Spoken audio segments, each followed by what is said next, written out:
Welcome to the Sentence Structure Part 1 presentation. In this presentation, you are going to learn about the basics of sentence structure, including independent and dependent clauses and simple and compound sentences. Much of this will be revision for you as you have completed this in detail in primary school, but it is important to go over these basics again so that we can refresh our memories and we are all on the same page. If you have not done so already, please open your student workbook to page 28, as you will need to follow along with the notes and complete the activities as you make your way through this presentation. Clauses. What are clauses? As you may have learnt already, sentences are made up of clauses. Every sentence has a clause, or more than one. A clause is a group of words that contains a central process, and it may include all of the participants, so the who and the what, and possibly circumstances, so the when, how, where, why, who, with, etc., related to that process. The key is that it must have a central process, or it is not a clause. There are two types of clauses we use in sentences. We have independent clauses and dependent clauses. You may also know of dependent clauses as subordinate clauses. So what is an independent clause?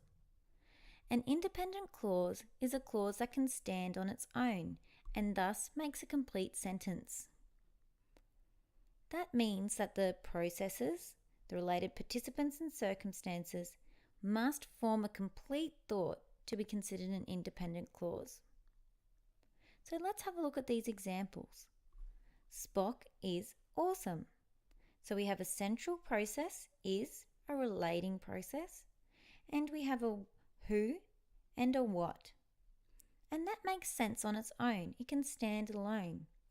So it is an independent clause, and that therefore makes it a simple sentence.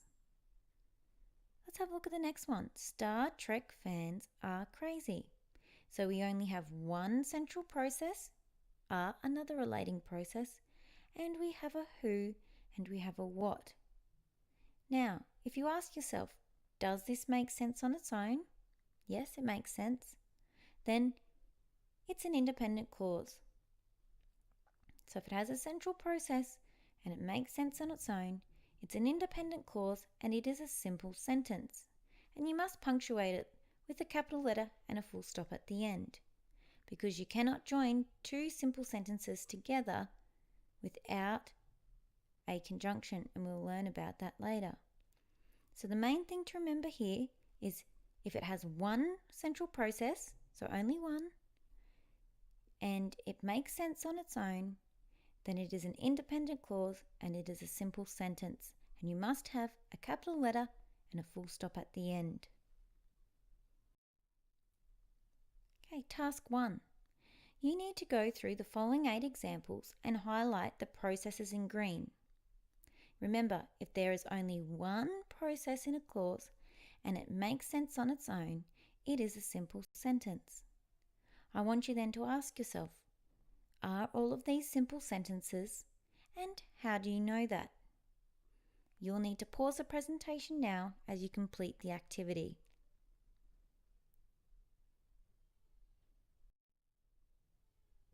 Okay, let's see how you went. So number 1, a sudden chill came over me. So we have one central process, came over, and we have a who and a what. So does it make sense on its own? That's the question you need to ask yourself. Yes, it does. It's a complete thought, so it's a simple sentence. Now you can have a look at the rest of these as we go. I stood petrified. So one central process, stood, an action. You have a who and a what, and it makes sense. Number 3, it was a very old book. Okay, one central process, was, a relating process. Okay, we have a who and what as well. It makes sense on its own. 4. I wouldn't throw it away. Now here we're having a helping process. So that's one central process. It's working as a verb chain. Would not throw. Okay, so it's giving us modality and tense. And we have the central action here. So yes, that makes sense on its own. And only one central process. Margie was scornful. Again, only one. A relating process. Generals consequently listened to him. One central process. We have some circumstances and a who and a what. Does it make sense on its own? Yes, then it's a simple sentence. Number 7. Congressman Brandt was smooth-cheeked and clear-eyed. Again, a relating process, and there's only one. It makes sense on its own, so it is a simple sentence. We must put a capital letter and a full stop after it. We cannot join it to another sentence unless we use a coordinating conjunction, which we will learn about next. His pale eyes glimmered with a feeble anxiety. Again, we have one central process, glimmered. Okay, we have his pale eyes and how they glimmered. Okay, so only one process and it makes sense. So it is a simple sentence. So as you can see now that we've gone through all 8, yes, all of the sentences are simple sentences because they only have one main process and they make sense on their own. So why learn about simple sentences? Experienced writers use a variety of sentences to make their writing interesting and lively. If you have too many short, simple sentences, your writing will sound choppy and immature. You probably wrote like this when you were in, say, grade 1 or grade 2. But if you have too many long and complicated sentences, your writing becomes very difficult to read and hard to understand. Simple sentences are also very effective at grabbing the reader's attention and getting a point across really clearly and succinctly. It helps create flow in your writing, so from long ideas to a short, sharp idea. And it's also a way we can move on or signal a change in our writing. So remember, good writers use all different types of sentences for effect, so to make a point or to achieve a purpose in their writing. And that's why we need to know what simple sentences are, how to use them, how to find them, and then therefore making sure we're punctuating them correctly. All right, so the next type of sentence we're going to learn about are compound sentences.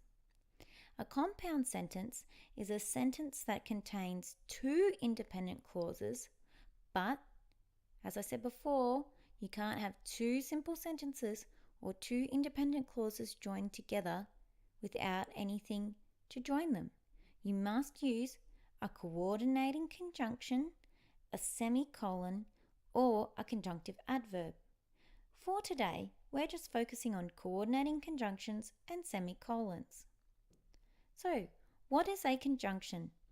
A conjunction is a joining word, and a coordinating conjunction is the only type of conjunction we can use to join 2 independent clauses and make a compound sentence. They're really easy to remember as they follow the acronym FANBOYS: for, and, nor, but, or, yet, and so. So if we look at this sentence here, we have and, a coordinating junction used to combine 2 independent clauses. I looked again at the cylinder and ungovernable terror gripped me. So we have looked, so one central process here, and it makes sense on its own. I looked again at the cylinder, and we have here ungovernable terror gripped me. So gripped, one central process, and that makes sense on its own. But we can join the 2 ideas together to prevent our writing from being short and choppy and to put like ideas together. There is another way we can join compound sentences. We can use a semicolon. Writers use this when they want to avoid using a conjunction for rhythm or for effect. The 2 ideas must be directly related in order to use this punctuation, and it replaces the coordinating conjunction.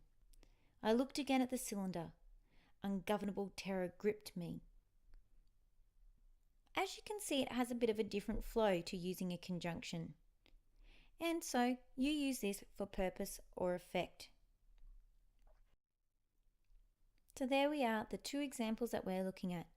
Using a conjunction, coordinating conjunction, and using a semicolon.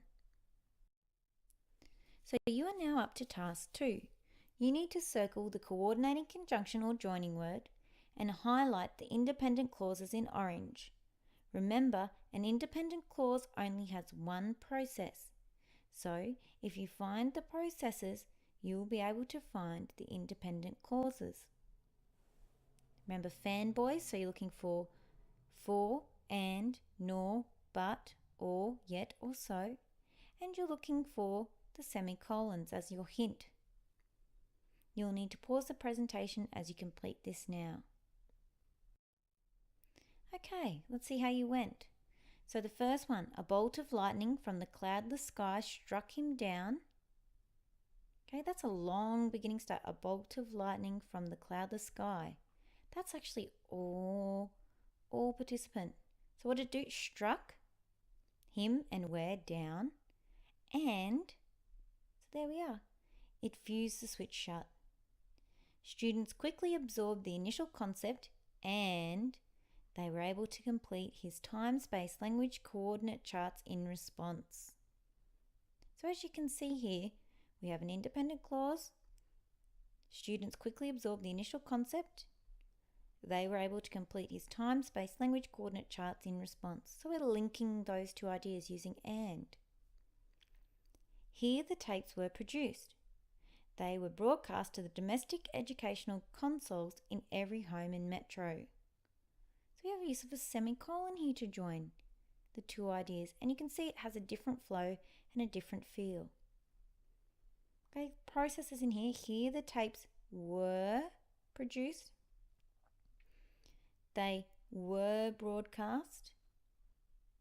Okay, so we have two processes there.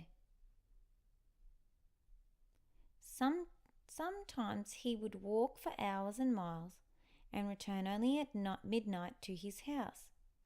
So note here, we have ellipsed the he would in the second instance. And that's because the writing is a bit more sophisticated. We don't need to keep referring back to the same participant because we know who we are talking about. So sometimes he would walk for hours and miles, and he would is ellipsed, return only at midnight to his house. So return, it's a process there. Okay, we're using a coordinating conjunction.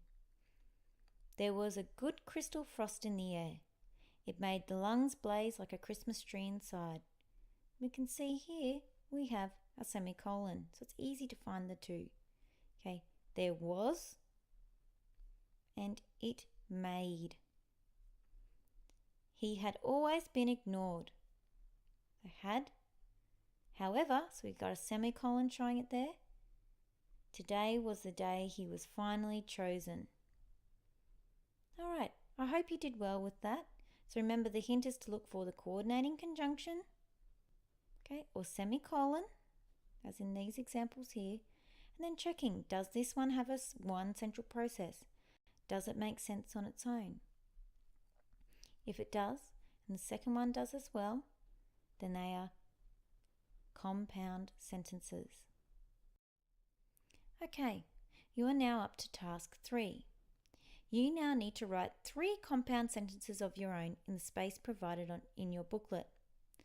Remember, so you need 2 independent clauses, so clauses that can make sense on their own, and you're going to join them with either a semicolon or one of those coordinating conjunctions. Once you have done that, you have completed your homework. Well done.